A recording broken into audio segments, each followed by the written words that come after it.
Thanks for joining us. I'm Chris Tanaka with a WBZ News update.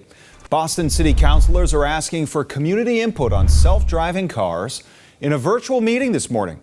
Of course, driverless taxi company Waymo has been testing out vehicles in the area. Some rideshare delivery and truck drivers say these cars threaten their livelihoods. They plan to rally at the State House at noon. Well, the Trump administration is launching another investigation into Harvard University.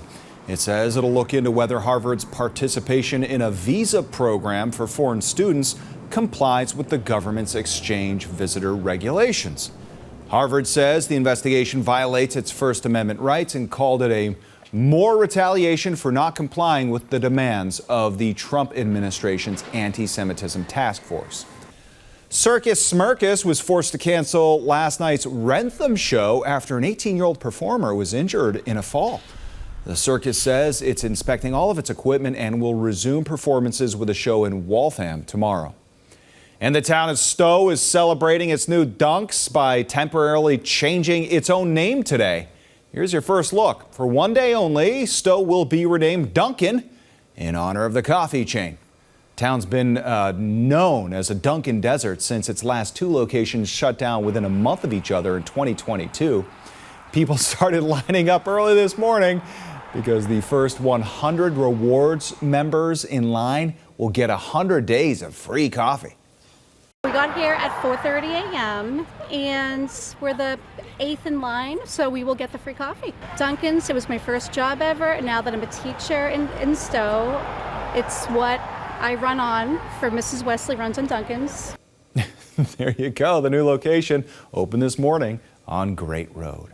All right, time now for a check of a hot next weather forecast. Here's Jason. All right, Chris, heat and storms drive in on the Mass Pike over the next couple days, allowing for the potential for wind damage as well as hail and some of those quick downpours. Mainly the storm activity arrives for us for the afternoon hours tomorrow through the evening. 70s are greeting us on this Thursday morning here with dew point temperatures steadily climbing into the 60s as well. So you're definitely going to feel the humidity as it begins to bubble up here. Busy winds right along the Boston area this morning, gusting anywhere between 15 and 20 miles per hour. So we will have a hot day indeed, friends, above average.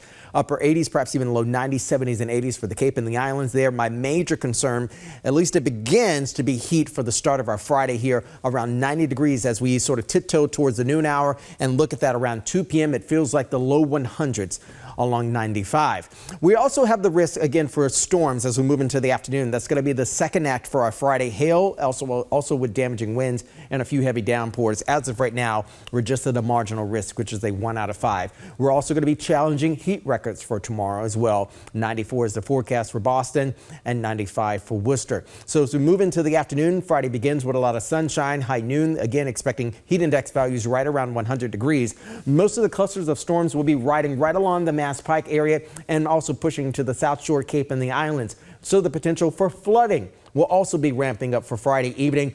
North winds take over for the start of our Saturday morning, back into the mid to low 60s with more of the 80s arriving for us and even the 90s as we head into early next week as well. For the most part, though, we'll have a string of 90s to kickstart the 7-day forecast and also a string of 90s to end the 7-day forecast. 80s smashed right in between. Still looks like, Chris, Saturday will be the pick of the next 7. All right, Jason, thanks. This has been a WBZ News Update. I'm Chris Tanaka. Have a great day.